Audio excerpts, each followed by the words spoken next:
大家好，又係賢者屋介紹水晶嘅時間啦。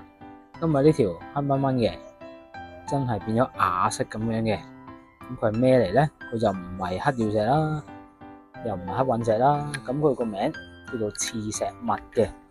咁佢係屬於俄羅斯嘅，係啦。咁咧，佢有咩功效嘅咧？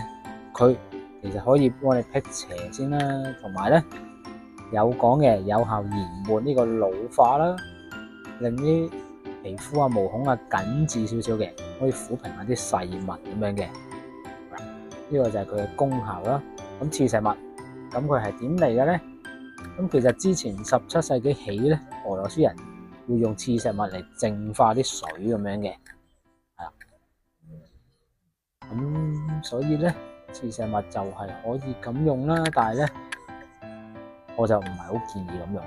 咁始終佢有啲石粉啊、石碎啊咁樣啦，係啦，咁都係啦，戴翻上手會好啲嘅。